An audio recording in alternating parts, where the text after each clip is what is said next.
In the last lectures, we have seen the duties and liabilities of the trustees. As we have seen, sections 11 to 57 deal with the duties and liabilities of the trustees. We have seen section 11.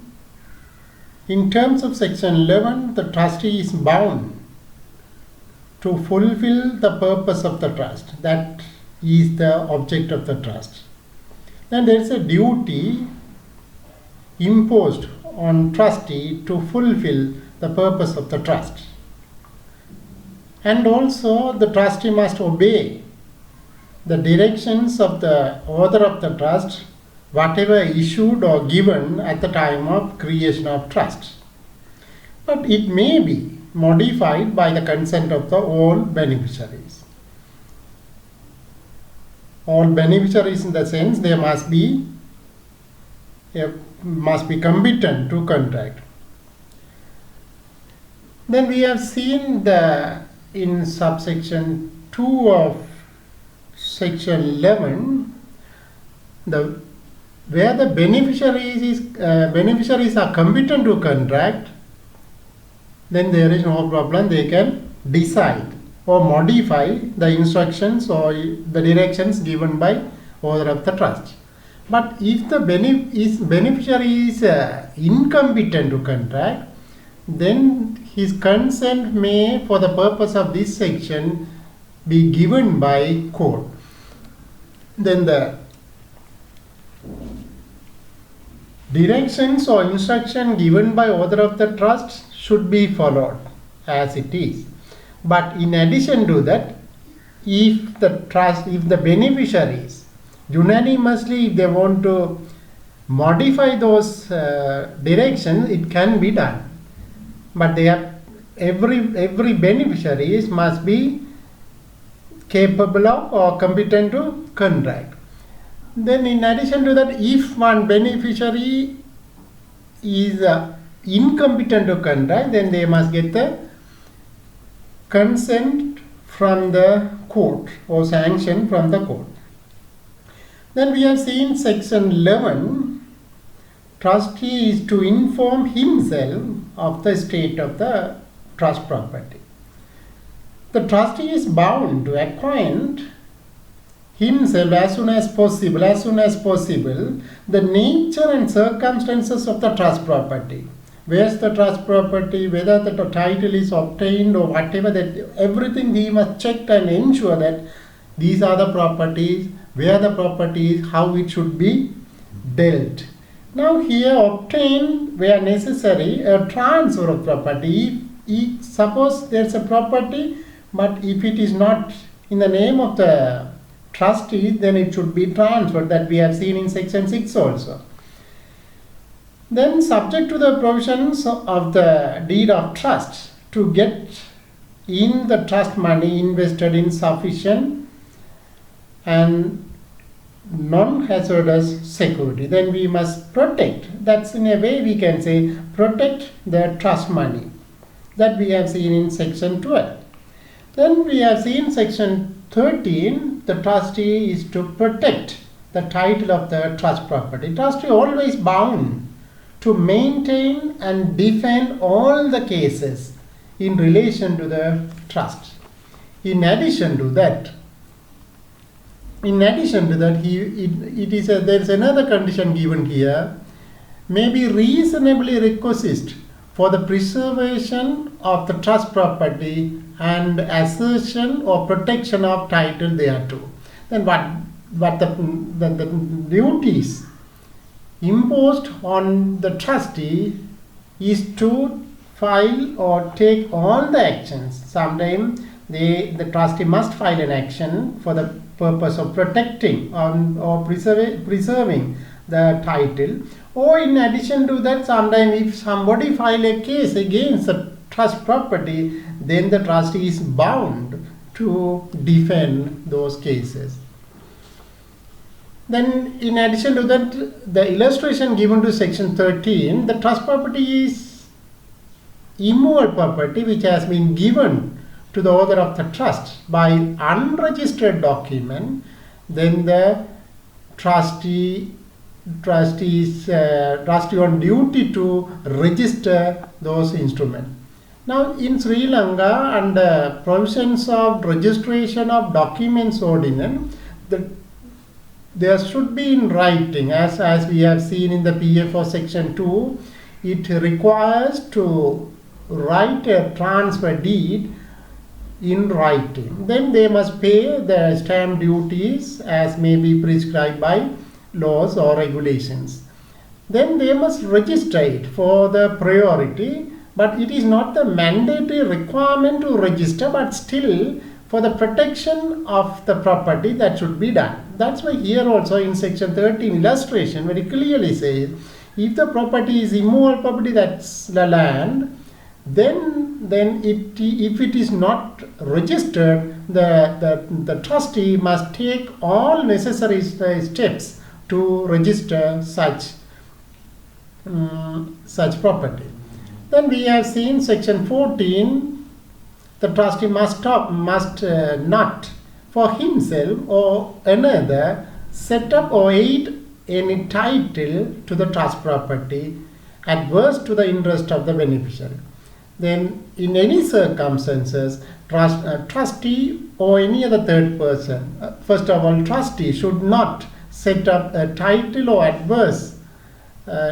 adverse title against the trust property. That we have seen in our last lectures. Today what we are going to do, this is one of the main section of the trust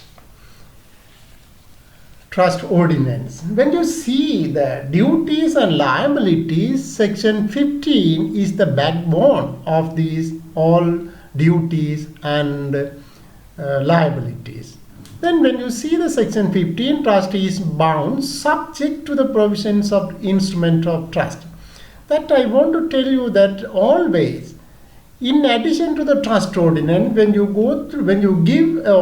give some sort of advice on the deed of trust, we must see the deed of trust in addition to the trust ordinance. Then here also subject to the provisions of instruments of trust, in the sense we must see the trust deed also. Sometimes it may specify something different from this section 15. Whatever it is, a trustee is bound to deal with the trust property as carefully as a man of ordinary prudence would deal with such property if it were his own. That's the first thing is, the trustee must deal with the property as it was his property. Now, you can't take, as a trustee, should not take two different stand to protect his property, his own property, one stand, and for the purpose of protecting the trust property, he can't take another different stand, because he must think in his mind always the property must be like his own property. He must take all the necessary steps to protect the trust property as it were his own. And in the absence of contract, to the contrary, a trustee so dealing is not responsible for loss, destruction or deterioration of trust property. That's the section very clearly we understood. Now when you see the section further, we can see what is section 15. That is the standard of care prescribed in all matters. This is a general section. You can, when you do other section, now we have seen section 11 to 14. In those section also we can connect section 15. Now section 15, really speaking, lays down the standard of care which is required by the trustee in transaction relating to trust property. Then always trustee is under a duty to look after the trust property. How it should be done? that should be done, the standard of care which is required of the trustee in transaction relating to the trust property. Then section 15 lays down standard of care which is required of a trustee in transaction relating to trust property. Section 15 lays down that he must take as much care and diligence in the management of the trust property as a man of ordinary prudence and vigilance would exercise with respect to his own affairs. Then what we should do is, as a trustee, he must take all the care and diligence in the management of the trust property. How it should be done? As a man of ordinary prudence and vigilance would exercise in respect of his own affairs. The standard of care that would be necessary for a trustee to take in the administration of trust property must depend upon the circumstances of each case. Now we can't say this is the standard of care because it differs from the circumstances of the case. That's why here we say that standard of property that would be necessary for the trustee to take in the administration of trust property must depend upon the circumstances of each cases. Now when you see that section 15, then between 15, as I told you, the section 15 has to be read with other sections of the trust ordinance, imposing duties on trustees in order to determine the measures of his liability or duty for any particular actions. Now what we have seen here, it connects with other sections. That's very important. That's why we say that here section 15 has to be read with other sections of the trust ordinance. Imposing duties on trustees, because when you say imposing duty, how it should be measured? That should be measured as a man of ordinary prudence and vigilance would exercise in respect of his own affairs. As regard to the investment, now we will come to the investment. As regard to the investment by the trustee, the mode of investment has been prescribed in sections 20 of the trust ordinance. When you see the section 20 of the trust ordinance here, it prescribes the places where you as a trustee, you can invest the property. When you see the section 20 here, where the trust property consists of money cannot be applied immediately. The trust property consists of money and land and everything, but money is there. But we don't use that money immediately. We are going to keep the money, right? Or at early date to the purpose of the trust. Now we don't apply immediately, or we don't apply at early date to the purpose of this trust. Then what we should do? That's very, very, very good question. What we should do? Because money is there in addition to the so many assets. But that money is there and we don't apply now. We don't apply such money immediately for the purpose of trust. Well, then what we should do? That's the interesting part here. Trustee is bound to invest the money in the following securities. Now here also again emphasized that subject to the directions contained in the trust deed or instruments of trust. Then always, if there must be a deed of trust. If there are directions in the deed of trust, then the trustee must obey such instruction or directions. But if there is no directions in relation to the investment of money, then you must apply, as a trustee must apply or take into consideration of section 20. there are places where it should be invested. When you see one by one, there are so many things, but we don't see everything, but we will see the first one or second one. In promissory notes, debenture, stock and other securities of government of Ceylon, that's the government of Sri Lanka, or the government of United Kingdom, or the government of India. These are the two countries in addition to Sri Lanka where the money, the trust money may be invested in promissory notes, debentures, stock and securities of the government of all three places. Sri Lanka, United Kingdom and India. The same way, when you see if the trustee decided to invest in bonds or debentures or annuities charged by Parliament of United Kingdom or on the revenue of India. Actually, this trust ordinance brought into operation here in Sri Lanka in 1917.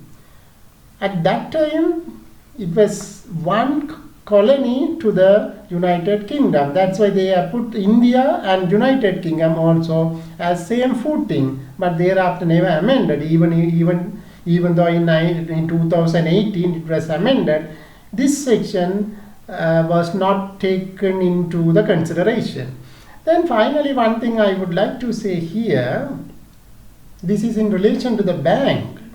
Which bank you can do, that is section 21. Nothing in section 20 shall apply to the investments made before the commencement of this ordinance or shall be deemed to preclude any case in which the trust money does not exceed 3,000 rupees. Now out of question that all, because 3,000 is nothing at all, but in 1917 it may be the best money. Now this says if the money does not exceed 3,000 rupees, the deposit thereof in a government savings bank.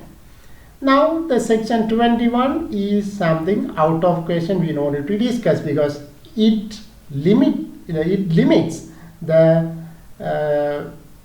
amount of money. Now these are section 20. We have seen either you can, as a trustee, can invest in Sri Lanka or India or United Kingdom.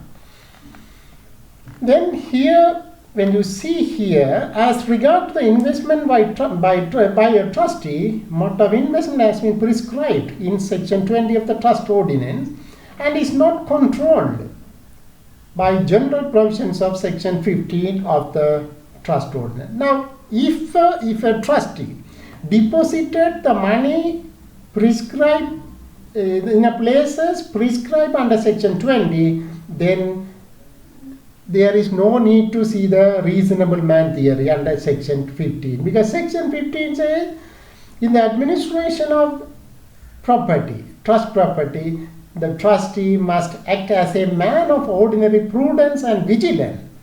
Then here, when the trustee deposits such money in section 20, the places referred to in section 20, then that section 15 does not apply. Consequently, when the trustee invested trust money in a security not authorized in terms of trust deed or by section 20, then it would be a problem because it would be liable for the breach of trust. Howsoever honestly he might have acted. Now say there are places to deposit money. Now in the deed of trust, the author of the trust clearly mentioned that the trust money should be deposited in commercial banks in Sri Lanka. Or someday he might specifically say in this bank, ABC bank. Then there is no way at all. The trustee must, as I told you, must obey the instruction or directions given by author of the trust. Then he must deposit that money in that bank. There is no liability at all on the trustee. But, or otherwise, the second option, if there is nothing specified, or the provisions are silent in relation to the deposit of money, then the trustee simply deposit in a place referred in section 20, then there is no liability at all. Then there is no liability at all. But if he deposits somewhere else other than the place where deed of trust required to do it, or the places other than the places referred to in section 20, then he would be liable for the breach of trust.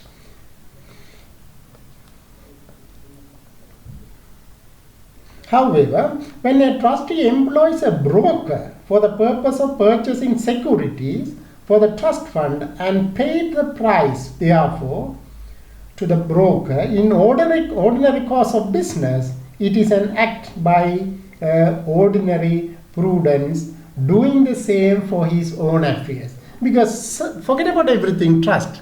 Now, if you have money, you want to invest such money until otherwise you have some sort of expertise in the field, then you can do it. Otherwise, the best idea to ask the broker to recommend the place and give the money to invest in a proper place. Then as an ordinary person will do that. Ordinary prudent man will do the same thing. Therefore, the trustee is not liable to this one. So if a loss occurs to the trust property by such purchase of securities due to the market inflation or market fluctuation, then the trustee cannot be held liable to the loss. Then another thing we can see these sales of the property. When the trustee allowed the sale proceeds of the sale of the trust property to remain unnecessarily with a co-trustee, which made that co-trustee to use the said sale proceeds for the purpose of contrary to the terms of deed of trust. The said co-trustee allowing the sale proceeds to other co-trustee is guilty of breach of trust. Because suppose there are two trustees. Then one trustee sell the property and such other trustee keeps the money in his hand. But as another trustee, the second trustee didn't take any action, just leaving the co-trustee to keep the money in his hand. Then the trustee who allowing to keep the money in his hand is guilty of a breach of trust. Then we can say if a co-trustee does not take active part in the administration of trust property and instead allows affairs to be dealt with by another co-trustee and that the co-trustee misapplied the money, he is liable. Because if as a trustee, trustee must take all the necessary steps to protect her property.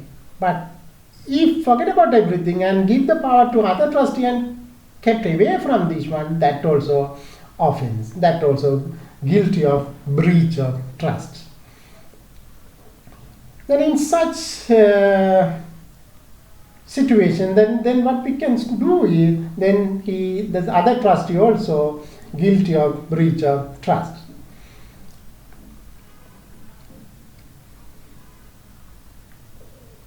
And the co-trustee misapplied the money, then he is liable for the loss caused to the beneficiary.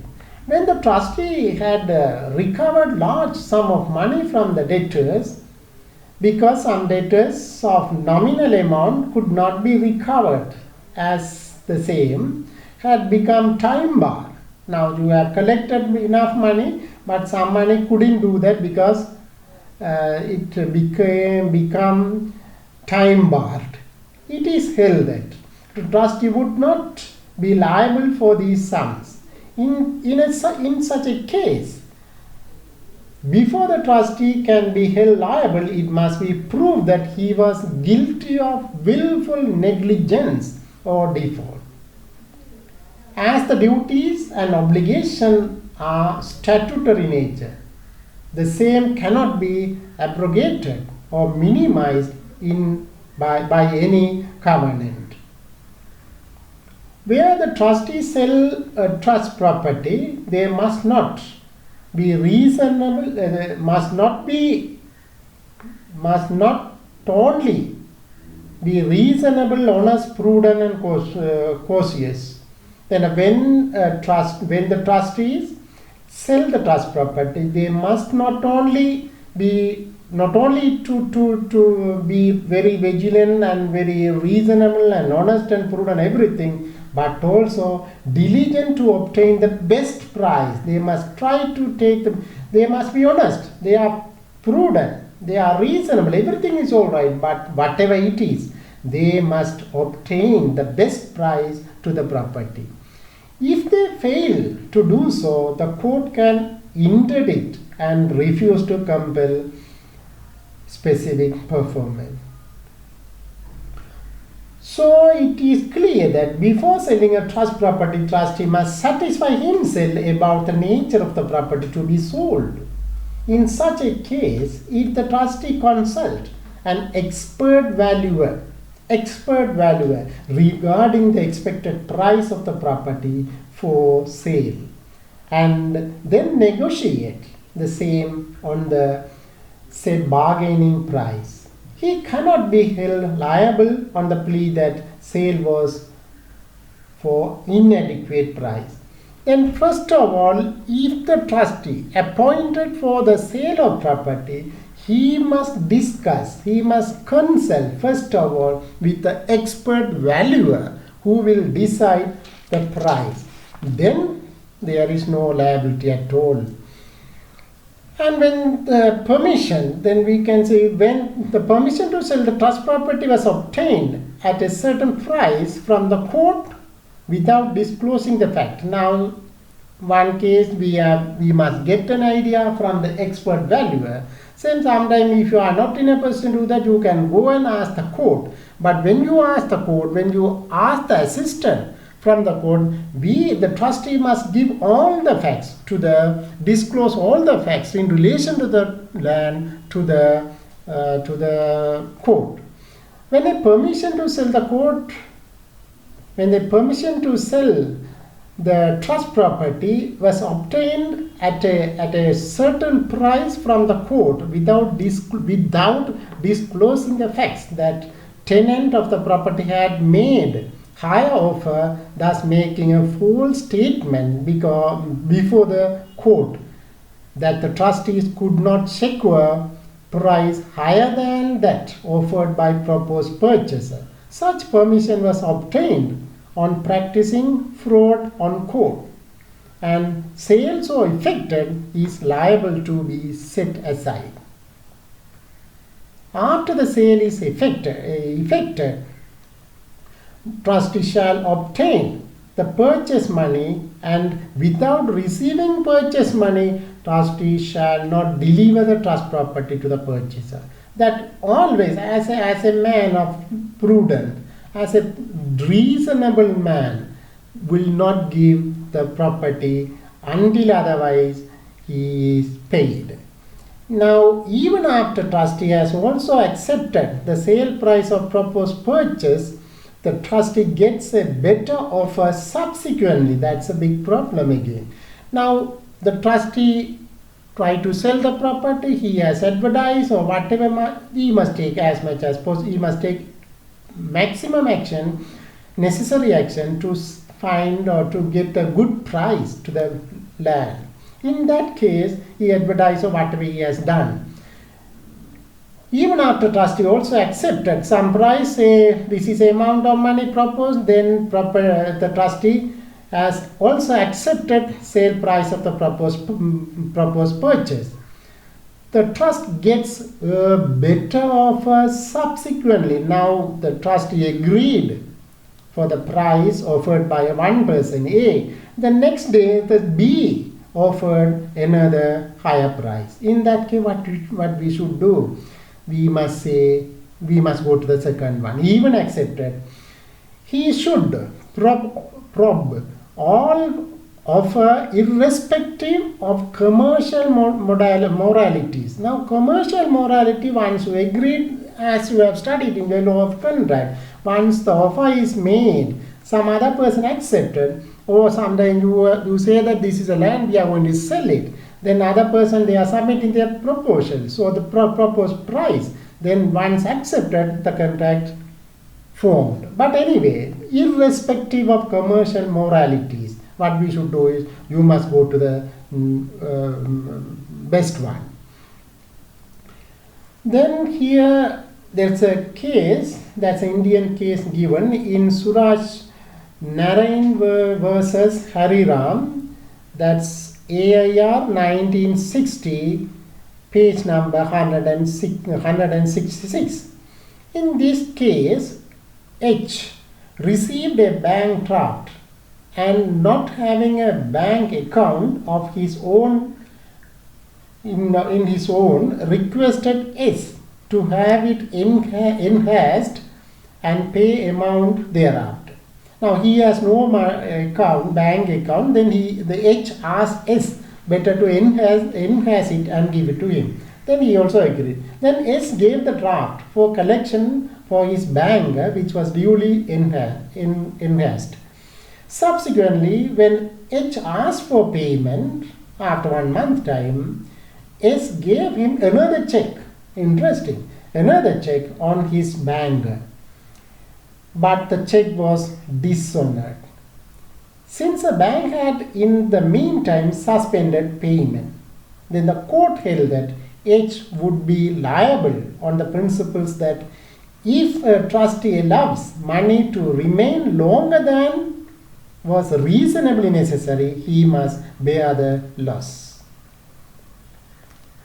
Another English case here, that's very old case, but better to see that Field versus Field, 1894, 1 chance CH 425. It has been held that it is a duty of the trustee.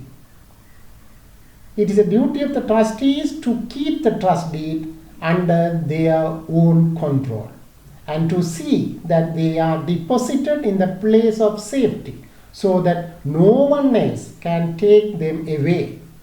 In the case of bonds on certificates payable to bearer, the trustee alone are responsible for their safe custody and are not justified in leaving them under the control of solicitor or any other agent, but must deposit them in a safe place where they can't get without consent of the board of trustees. Now, liability to insure. Now, whether there is a liability to insure the property, it has been held that unless there is an express provisions in the instruments of trust regarding the insuring the property, trustees are under no duty to insure the trust property, and so cannot be held liable if the property should be destroyed or property may damage or whatever. Trustee is not liable to that. Then we will see the investment. Law requires of a trustee in the same degree of diligence that the man of ordinary prudence will or would exercise in the management of his own affairs. But though the law does not require any higher degree of diligence in the execution of his office than the man of ordinary prudence which would exercise in the management of his own private affairs, he is not allowed same discretion in investing the monies of the trust as if he were a person sui juris dealing with their own property. Now in this case, really there's a little bit different approach.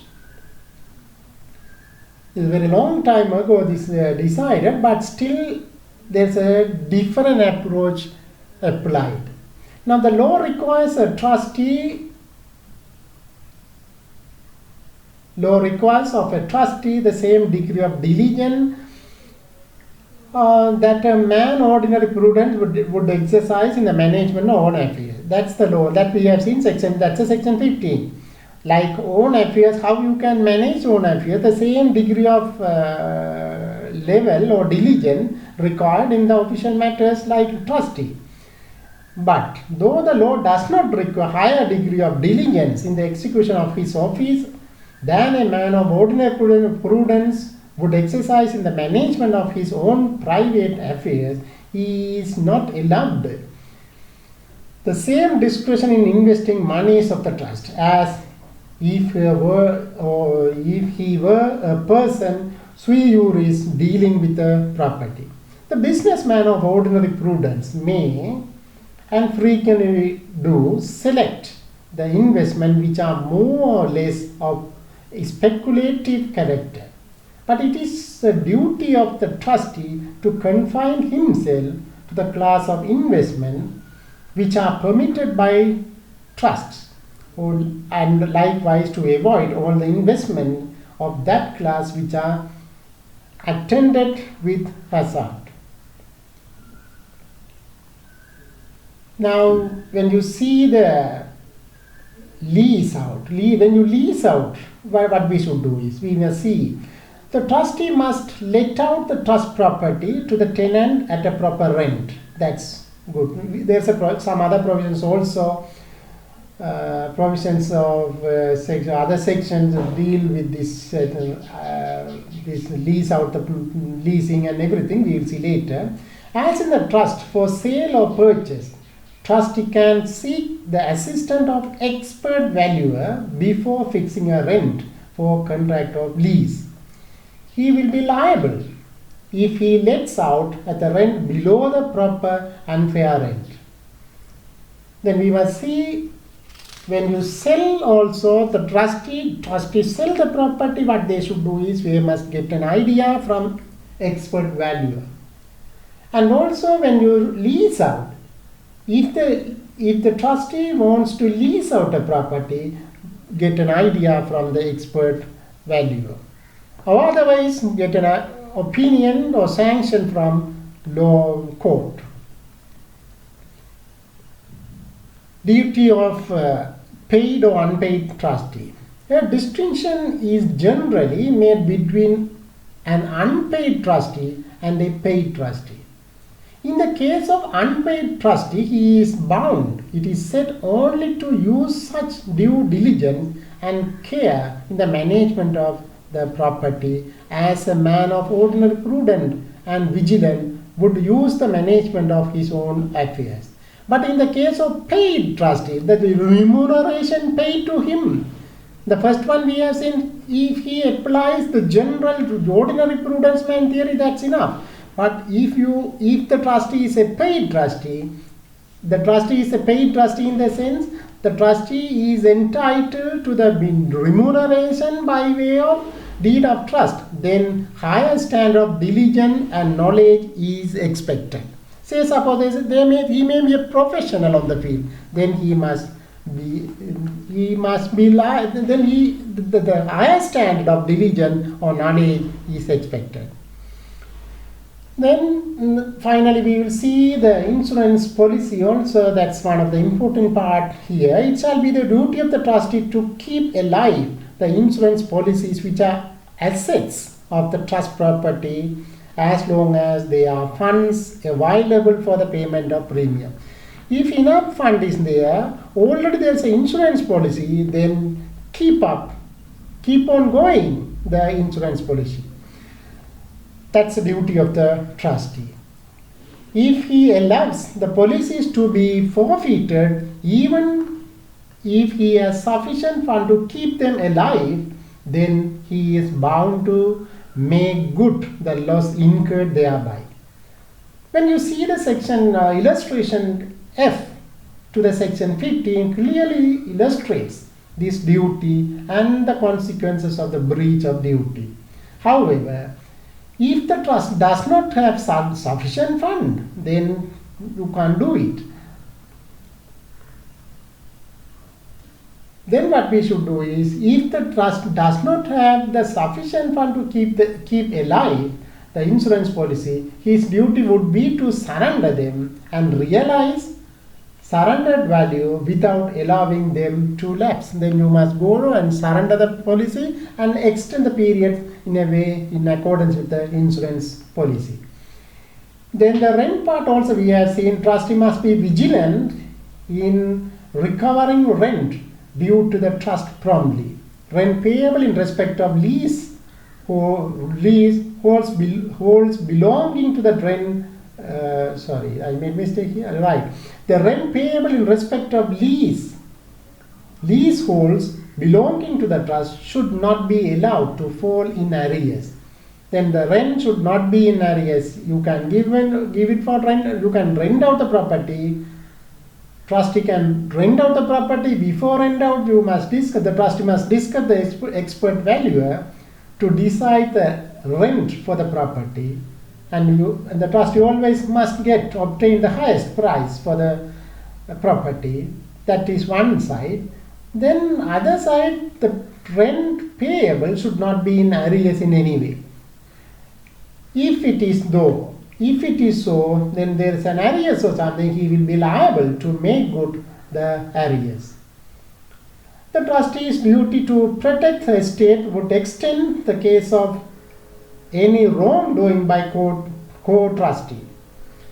If in such a case, trustee being aware of such wrongdoing retires.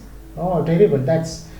He knows that there is a wrongdoing or wrong thing going on, then he retires, facilitating the co-trustee to misappropriate the trust fund. Then retiring trustee cannot absolve himself on the plea that wrong was done by co-trustees after his retirement. He will be held guilty of same position because he is the one who just retired, very well known that there is a wrongdoing going on. However, it can be absolved only if he can satisfy the court that he had no knowledge of the contemplated breach of co-trustee before his retirement. Now we will see section 16. Section 16 is one of the important section here. Section 16 enunciates the rule laid down by courts of equity in London or England as to conversion of property of wasting or perishable nature. So where a trust is created for several persons in succession and the property is of a wasting or perishable nature, such as whatever, then what we should do is, the court assumes the intention of author of the trust is to be that the estate should be converted into the property of permanent character. There's a presumption. This is because if the estate or the property is not so converted, interest of beneficiary is likely to be damaged or destroyed. Accordingly, unless instrument of trust expressly or by implication provide otherwise, it is a duty of the trustee to give effect the such conversion. If it is perishable, then the property should be converted to another permanent character. Then when we see the section 17 here, 17 talks about impartial. Trustees should be always impartial. The section 17 empowers a duty upon every trustee to be impartial. When there are several beneficiaries, trustee must hold the scales even between them and cannot act for the benefit of one discharging the interest of another. the powers of the sale or invest monies for the purpose of purchasing real estate, he should act in such a manner that rights of all beneficiaries are evenly protected. It is one of the primary duty of the trustee to be absolutely impartial, and he must not execute trustee for benefit of one at the expense of another. The execution of trust shall not be so times so as to benefit one beneficiary disregarding the interest of another beneficiary.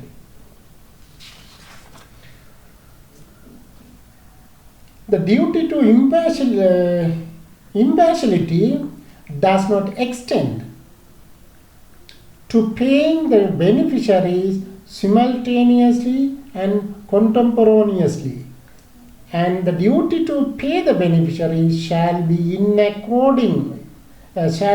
according to the terms of the deed of trust as to when a particular beneficiary shall be entitled to it. In such a case, rule of impartiality enjoins upon the trustee to pay a beneficiary who has become entitled, but at the same time he should not take care that the remaining assets in his hand, which would be sufficient to meet the claims of either beneficiary. However, in the meantime, if assets falls in value or later beneficiary or the later beneficiary has to get the assets of less value, trustee would not be liable at all, because he followed according the provisions of the trust deed. In section 17, subsection 17, or section 17.2 or subsection 2 of section 17, provides that where the trustee has been given discretionary power under instruments of trust, nothing contained in this section shall be deemed to authorize the court to control or interfere with the reasonable exercise of such discretion. Then if the trustee acted reasonably, then the court is not expected to interfere or control the reasonable exercise of the discretion.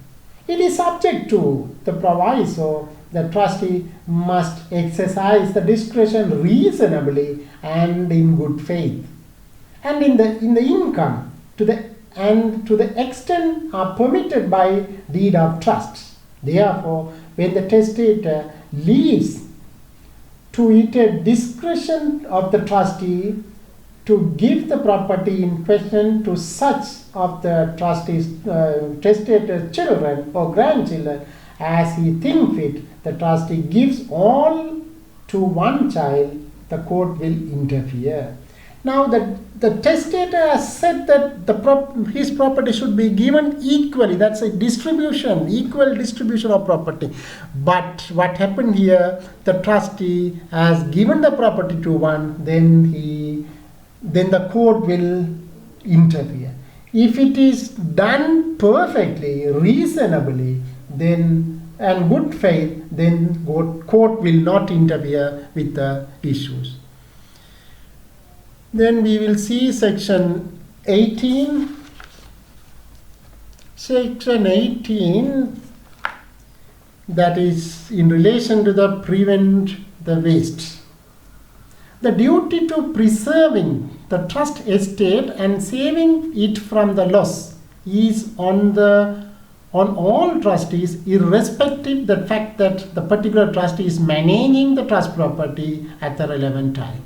Whoever it is, whether it's a managing trustee or the normal general trustee, all the trustees must have the duty to preserve the property.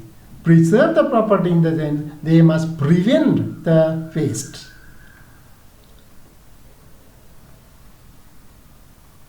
Then that's the general duty given to the trustees. Then we will move to the section 19, Trustee is bound to keep clear and accurate accounts of the trust property and at all the reasonable time at the request made by beneficiary to furnish them the full and accurate information regarding the state of trust property. Then when you see here, really speaking, when the trustees have assumed as management of the trust property on behalf of the beneficiaries of the trust, he owes a duty to them to keep the correct and true account of the transaction done by him concerning the trust property.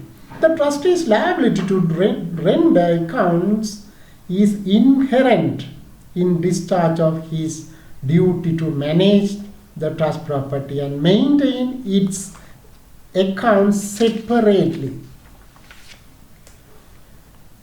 When the trust mixes with the trust fund with his own private assets and destroys the account which would otherwise be available to separate two assets, namely trust assets and his personal assets, he has to prove that assets which he holds is his personal assets.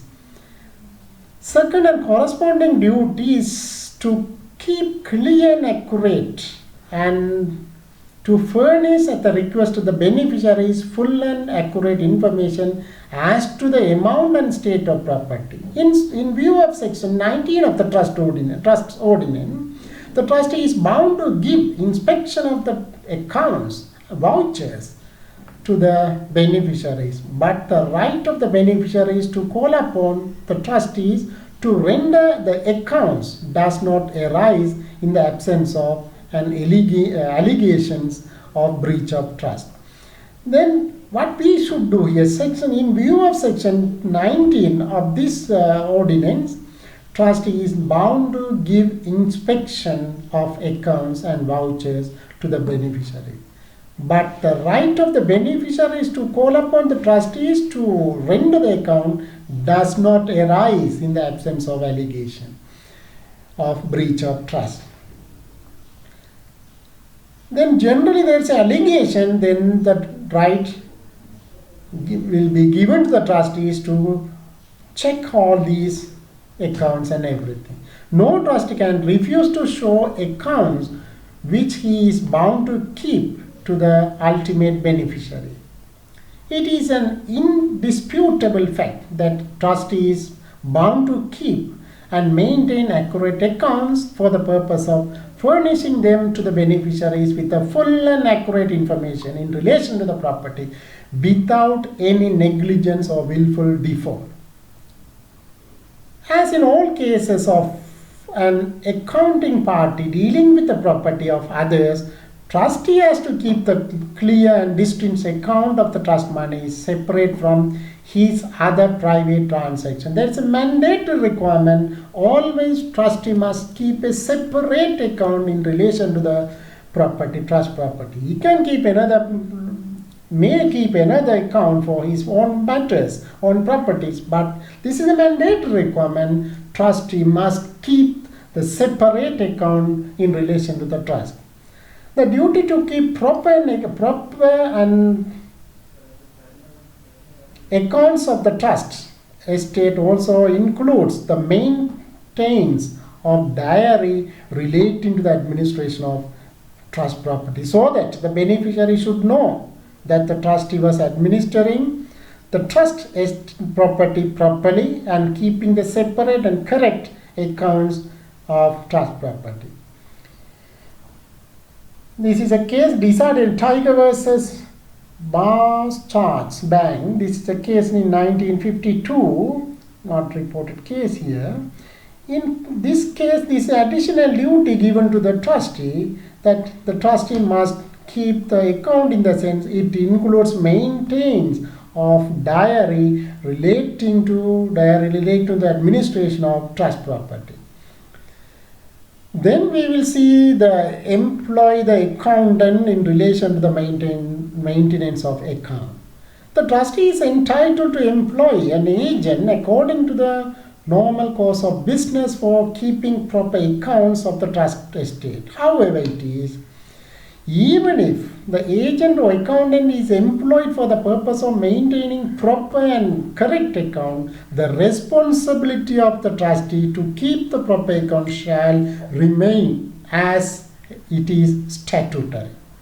Even if the trustee allows his co-trustees to maintain improper account and furnishes such account to the beneficiary, he will be liable for damages if the damages occur due to the furnishing improper account. If the trust funds are still with the agent of the trustees and have not vested in trustees, the beneficiary have no remedy against the agent, because trustee must hold the money in terms of statutory provisions or trust ordinance. The agents will not liable for any act to the principal. Then what we should do is we must see the trustee must keep the account, trustee must keep the balance or money and everything. Every person who has interest in the trust property, whether vested or contingent or revisionary in nature, is entitled to call for accounts from trustee.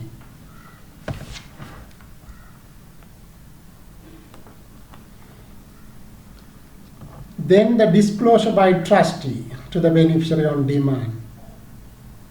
That's a Privy Council decision in Schmidt versus Rosewood Trust Limited, 2003 UK case, that's 2003, 2 appeal cases, page number 709. On reviewing the law concerning the disclosure by trustee on demand by beneficiary, stated general principles which are as follows. The court has decided the general principles in relation to this demand. The beneficiary has a right to seek disclosure of trust documents. Second one, a proprietary right is not sufficient to entitle a beneficiary to disclose of trust document. Third one, a proprietary right is not sufficient to entitle a beneficiary to disclose confidential trust document. Fourth one, proprietary right is not necessary because discretionary beneficiary, including the object of fiduciary power, though he does not have a transmissible interest, may entitle to the protection from the court under the trust supervisory jurisdiction. Fifth one, difference between discretionary interest and fiduciary power are a good ideal less significant than similarities between them. Then these are the main points that indicated in this case. Then again, section 19 enjoins upon the beneficiary to call for information from trustees relating to amount and state of the trust property, and such information shall be full and accurate. That's very important. When the trustee is for sale, then and payment of debts of beneficiary, the beneficiary is entered. That the first thing is the trustee is for sale and for the payment of debts. Sell the property and settle the debts. The beneficiary is entitled to have the information of property sold, the amount realized, and debts that were liquidated. The person entitled to revisionary interest in the trust property is the beneficiary and is entitled to the information regarding expenses made by trustee. Where the information called for by the beneficiary cannot be furnished without assistance of solicitor, then the beneficiary is bound to bear the expenses of solicitor, and unless beneficiary bears the expenses of solicitor, the trustee has no obligation to give such information to the beneficiary. There's a money involvement, there's a payment, there's expenses involvement. In that case, if the beneficiary asks for information and whatever it is, first of all, he must pay. If he if the beneficiary fails to pay such amount, then there is no obligation on the part of the trustee to give the information to the beneficiary. The beneficiary has right of information of the trust account either personally or through the solicitor. But when the trustee agreed to give information to the beneficiary or his accountant, he was held liable for the cost obtaining for information. A beneficiary is entitled to inspection of title deeds relating to investment so that he may satisfy himself as regard to the propriety of the investment.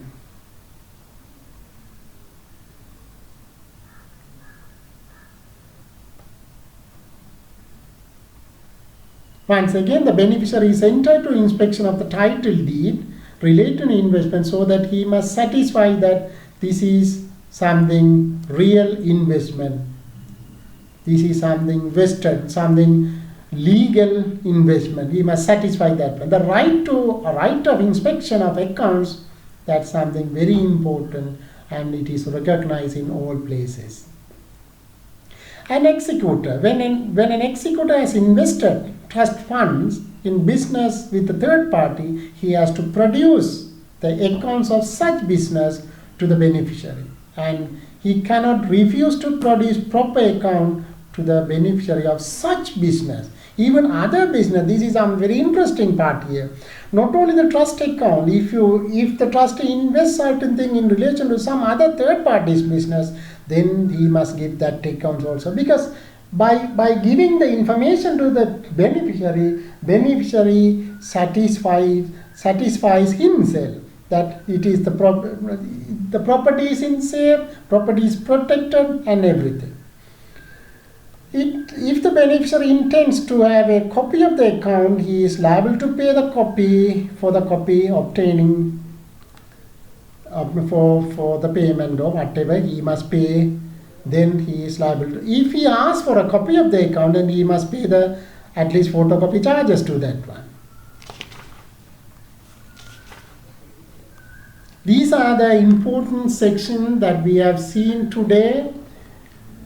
We will stop with this one today. We have studied mainly 4 or 5 sections. The main section, in my view, section 15, the reasonable prudent man theory. Every affairs in the management of the trust property, general prudent man theory is applicable. Thank you.